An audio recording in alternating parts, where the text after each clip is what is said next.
حضرت عمر بن عبد العزیز رحمۃ اللہ تعالی علیہ کے گورنر نے لکھا کہ حضرت صاحب گورنر ہاؤس کی عمارت کمزور ہو گئی ہے، نہیں بنا لوں. تو آپ فرمانے لگے تو عدل کا قلعہ کیوں نہیں بناتا، انصاف کی دیواریں کیوں نہیں کھڑی کرتا؟ فرمایا چھوڑ اینٹیں لگانا، عدل و انصاف کا قلعہ بنا.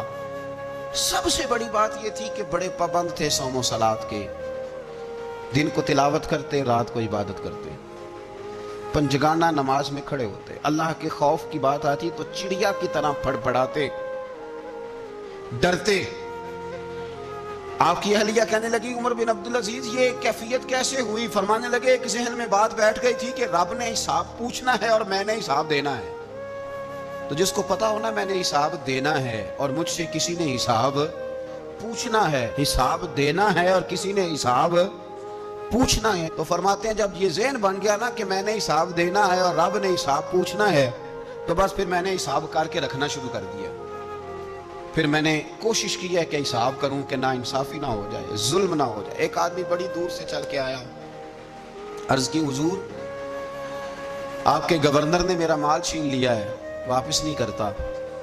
تو حضرت عمر بن عبدالعزیز رحمۃ اللہ نے رکا لکھا، فرمایا میں نے تو تجھے نیک آدمی سمجھ کے گورنر بنایا تھا اور تو لوگوں کے مال نہیں واپس کرتا، فوراً واپس کر. اس کے نام جب خط لکھا تو آدمی خوش ہو گیا. تو آپ فرمانے لگے اب یہ بتا تیرا آنے جانے کا خرچہ کتنا ہوا؟ عرض کی حضور کیا مطلب؟ آپ فرمانے لگے ایک تجھ پہ ظلم ہو اور دوسرا تیرے اوپر اور خرچے ڈالے جائیں. دیکھیں نا ایک آدمی کی زمین پہ قبضہ ہو، پھر وہ وکیل کرے، پھر وہ گواہ اکٹھے کرتا پھرے، پھر وہ مسائل میں الجھ جائے. جناب عمر بن عبدالعزیز نے ہمیں ایک سوچ عطا فرمائی. فرمایا ایک تیرے اوپر ظلم ہوا، ایک تجھے اتنی تکلیف ہوئی یہاں آنے کی، اور ایک تیرا خرچ ہوا، بتا کتنے پیسے؟ عرض کی حضور میرا تو لاکھوں کا مال آپ نے واپس کرا دیا ہے، اب چھوڑے خرچے کو. فرمایا نا بھائی یہ میرے رسول کائنات کا دین ہے، اس میں ہم ہر شے کا حساب کر کے رکھیں گے. تیرا خرچ ہوا ہے، تیرا خرچہ ہوا ہے، تجھے آنا پڑا، تجھے جانا پڑا. اور دنیا کے منصفوں، فیصلے کرنے والوں، تھوڑا خیال تو کرو کتنے لوگ ہیں جو رول گئے بیچارے رستوں میں کچہریوں کے، جو عدالتوں کے چکر لگا لگا کے تھک گئے، جن کی اولادیں تڑپ اٹھی، مکان بک گئے. انہوں نے اپنے حقوق کیا لینے تھے، ان کی تو باقی چیزیں بھی چلی گئیں. فرمایا خرچہ بتا کتنا ہوا؟ عرض کی حضور 60 دینار تقریباً. فرمایا اسے مال خزانہ سے 60 دینار بھی دو.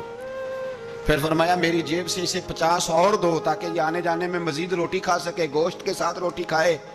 اور پھر فرمایا معاف کر دینا، حکومت عمر بن عبدالعزیز کی تھی پر تجھے بڑی تکلیف اٹھانی پڑی، اذیت اٹھانی پڑی. یارو اس رنگ میں اس شخص نے حکومت کی